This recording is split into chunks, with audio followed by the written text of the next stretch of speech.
sa negative. Pero sa positive naman guys, nakikita natin na grabe naman yung kaperahan nyo, no? Talagang umuulan ng biyaya, ng blessings. For some of you, your wishes are being granted, no? Lalo na kung ang wish nyo ay may kinalaman sa kaperahan, ganyan, pag-unlad, pag-asenso, parang ginagrant ni universe yung mga wish mo, yung mga hinihiling mo. Let's say for example, gusto mo magkaroon ng bagong trabaho, ika-grant ni universe yung wish mo na magkaroon ng bagong trabaho. Okay.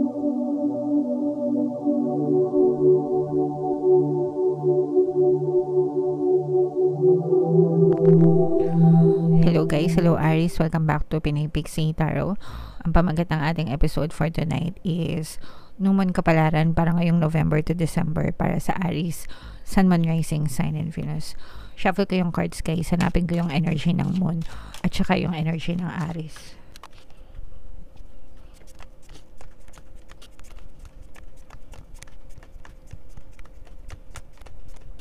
So ito yung energy ng Moon mga kapiksi. Tapos ito yung energy ng Aries. Kayo ay na-represent ng King of Wands sa ating spread. Combination guys ng positive and negative energy. General reading lang. Pwede mag-resonate, pwedeng hindi. Yung new moon ngayong November guys ay sa November 13. Tapos yung next na new moon naman ay sa December 12 mga kapiksi. So ang reading na to ay para sa period na yan. Combination guys ng positive and negative. Comment down below guys if naka-resonate kayo sa mga messages para sa inyo. So meron tayong presence ng fire sign, Aries, Leo, Sagittarius, water sign, Cancer, Pisces, Scorpio. For some of you guys, unahin natin yung negative energy, no? Mag-ingat kayo sa mga manloloko mga kapiksi, whether sa pera or sa relationship. Kasi for some of you, maaaring merong mag-betray sa inyo guys, lalo na pagdating sa negosyo. So if meron kang mga business partner or mga online transaction, ganyan, mag-ingat kayo, no? Make sure na legit yung mga, let's say for example, namimili kayo, ganyan, nagpa-purchase kayo online, make sure na dun kayo sa mga authentic na sellers, authentic na website, authentic na stores, nagpa-purchase mga kapiksi, kasi baka may scam kayo. Alright, ganun din kapag if you're trying to invest, no mga kapiksi, make sure na legit yung pinag-i-investan nyo, nilalagyan nyo ng pera para hindi kayo mapahamak, iwas scam, lalo na kung kailangan yung maglabas ng pera mga kapiksi. Yeah. So, double ingat guys. Ganun din sa relationship guys, no? Kasi yung iba sa inyo, parang merong, if you are in a relationship or may nanliligaw. Kung ito'y bagong tao pa lang, kung may nanliligaw sa inyo, mga kapiksi, make sure na kilala nyo yung buong pagkatao. Wag yung sa mga text, chat lang. Kasi most of the time, yung mga nakikilala nyo sa mga ganon. Marami na rin kasi parang nagiging scam na rin, no? Yung mga dating scheme, ganyan. Marami akong nababasa sa comment section na may nakikilala sila, tapos napapansin nila maraming account, tapos kung sino yung mga chinachat, lalo na yung pagka kunwari kayo na, tapos hinihingan ka ng pera. So obvious naman guys na scam yun. Kumaga parang ginajawa lang kayo para sa pera. Magaling mambola mga kapiksi, lalo na pagka bago pa lang, nililigawan pa lang. So gagamitan nila kayo ng matatamis na salita para mabola kayo. So make sure na mag-ingat din kayo sa mga ganong klaseng tao mga kapiksi. Alright? And so yun yung sa negative. Pero sa positive naman guys, nakikita natin na grabe naman yung kaperahan nyo, no? Talagang umuulan ng biyaya, ng blessings. For some of you, your wishes are being granted, no? Lalo na kung ang wish nyo ay may kinalaman sa kaperahan, ganyan, pag-unlad, pag-asenso, parang ginagrant ni universe yung mga wish mo, yung mga hinihiling mo. Let's say for example, gusto mo magkaroon ng bagong trabaho, ika-grant ni ni universe yung wish mo na magkaroon ng bagong trabaho, okay? Or kung ano man yung iyong mga hiling, pinagdadasal, mga kapiksi. And ito guys, rewards din ito sa inyo ni universe kasi naging mabait kayo, naging masikap kayo, naging matyaga kayo, at saka naging responsable kayo sa buhay. Kumbaga parang hindi kayo umaasa sa ibang tao, hindi kayo alam mo yun, pabigat sa ibang tao, kumikilos kayo, nagpo-persist kayo on your own, talagang sipag at tiyaga, sikap at tiyaga, sikap at tiyaga sa buhay. Kaya talagang binibigay ni universe or ginagrant ni universe yung mga kahilingan yung mga kapiksi. Okay, so ayan guys, so blessing, grabe. Ayan, no, blessings, grabe, imay nyo na to mga kapiksi. Okay, so mind blessings, mind biyaya, mind pagpapala, mind wishes coming true, mind kaperahan, yan. So imay nyo na yan guys sa comment section para talagang maramdaman nyo itong mga positibong enerhiya na to ngayong new moon season, mga kapiksi. Alright, for some of you guys, dapat marunong kayong mag-appreciate ng mga blessings na dumadating sa inyo, kasi yung iba sa inyo pinagpapala na nga, nagrereklamo pa. Okay, so grabe naman. Wag ganon. Kumbaga parang hindi na nakontento yung iba, hindi na na-satisfy, hindi na nakontento, may blessings na nga, nagrereklamo pa. So wag ganon mga kapiksi. Dapat pag may mga blessings na dumadating sa inyo, always be grateful, palagi magpasalamat, palaging i-appreciate yung mga blessings, no matter how big, no matter how small, and the more na ginagawa nyo yan, the more na pagpapalain pa kayo ng nasa taas. For some of you guys, may mga milestone na ma-achieve kayo, mga success guys, victory. Parang meron kayong ma-achieve na success, kung meron kayong mga milestone na sinet. Let's say for example, sa November gusto ko na magkaroon ng kotse, ganon. Kunwari meron kayong sinet na goal na ganon, parang makita kayo ng resulta ng mga paghihirap nyo. Okay, hindi man 100%, parang installment, ganyan, pero makakita or makakaramdam kayo ng movement, mga kapiksi.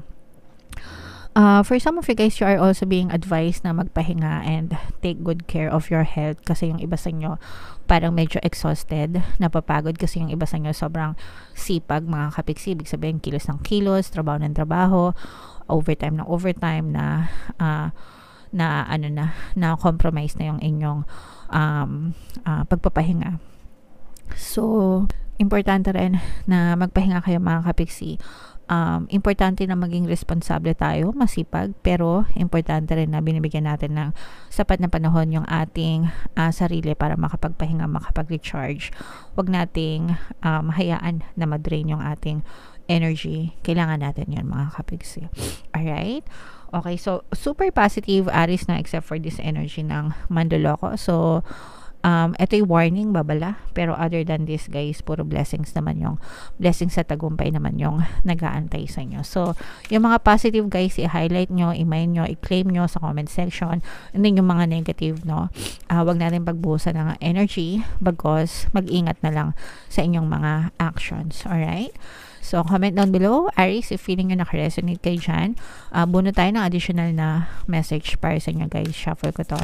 Habang sinashuffle ko to, panoorin nyo muna tong video natin regarding sa ating paano mag-manifest ng abundance video course. Kapiksi, sawa ka na ba sa mga struggles at hirap sa buhay mo? Masipag ka ba at masikap sa buhay ngunit hindi ka pa rin umaasenso? Ilang beses ka na bang nag-attempt magnegosyo at mag-invest pero palagi ka pa rin nalulugi? Sa pagkakataon na ito ay maaaring may subconscious beliefs ka na nagiging balakid sa iyong pag-unlad at pagyaman. Introducing, paano mag-manifest ng abundance video course. Dito ay matututunan mong ma-overcome ang mga balakid mo para tuluyan ka ng umunlad, umasenso, sumagana, maging matagumpay, successful at maswerte sa iyong kabuhayan, pera, trabaho, negosyo, salapi at kaperahan ng bonggang-bongga. Dali, mag-send na ng email sa pinoypixitaro@gmail.com at simulan na ang iyong pagyaman ngayon. Alright, so gusto mo bang yumaman, kapiksi? Kung gusto mong yumaman, umunlad at umasenso ng bonggang-bongga, mag-avail ka na ng course kasi sobrang ganda talaga niyan guys. And good news dahil malapit na yung Pasko, extended yung sale natin ngayong November until November 30 guys. Magbibigay ako ng 10% discount sa lahat ng mag-avail ng course, so mag-avail na kayo guys. Meron din tayong email coaching, manifest your desires using the law of attraction. If meron kayong mga specific na gusto nyong i-manifest, pwedeng love and relationship mga kapiksi, pwedeng money or career, pwede kayong magpabook ng email coaching session with me guys. Mag-send lang kayo ng email sa pinaypixietarot@gmail.com. So, ayan guys, grabe, sabi ko naman sa inyo, blessings, diba? Prosperity, kasaganaan, pagpapala. Prosperity lies ahead, mga kapiksi. So, ayaw nyo maniwala, bala kayo. Sabi ko sa inyo guys, i-comment nyo yan sa comment section. Mind blessings, mind blessings, mind pagpapala, mind kasaganaan, no? I am blessed, I am blessed, I am blessed. Yan yung gusto kong sinasabi palagi. Palagi nyo yan sabihin guys, I am blessed, pinagpapala ako, blessed ako, I'm prosperous, o kaya naman, money come to me, palagi ako may pera, and palagi akong nagkakapera. So, yung mga affirmations na yan guys, simple lang, very straightforward, pero pag palagi nyo siyang sinasabi mga kapiksi, you will see evidences of those in your physical reality. So, yeah, just persist on saying those affirmations guys hanggang sa tuluyang gumaan yung inyong pamumuhay. Alright? And attune to the moon, for some of you mga kapiksi, no, get or give a massage. Healthy body, healthy mind. And likewise, mga kapiksi, healthy mind, healthy body. Kaya nga sabi ko sa inyo kanina, di ba? Yung iba sa inyo, kailangan nyo pagbuhusan ng atensyon yung inyong kalusugan. Kailangan nyo magpahinga, mga kapiksi, no? Do things na magbe-benefit yung inyong health, no? Yung inyong well-being, mga kapiksi. So, sabi ko nga sa inyo, okay lang na maging responsable tayo, masipag, masikap, matyaga. Pero, dapat nag-aano din tayo, tawag dito, nagpapahinga, no? Importante yon. Alagaan yung ating kalusugan, alagaan yung ating katawan, mga kapiksi. Wag mo yang i-take for granted, guys. Alright? You will soon be able to afford the thing you're dreaming of, mga kapiksi, yung mga gustong-gusto nyong bilhin sa buhay nyo, lalo na ngayon guys, kasi bare months na, diba? November, December, syempre, kashing-kashing, bigayan ng ano, mga kapiksi, bigayan ng bonus, 13th month, 14th month yung iba meron, yung iba umabot pa hanggang 15th month, no? So, congrats, kasi talagang mananagana kayo ngayong new moon season, mga kapiksi. Getting clear on what you value most will help you find peace. Kapag alam nyo yung gusto nyo, mga kapiksi, and yung mga pinapahalagahan yung buhay, kahit simple lang, may ibang tao na hindi nila hinahangan na maging marangya, no? Yun lang, komportable, ganyan.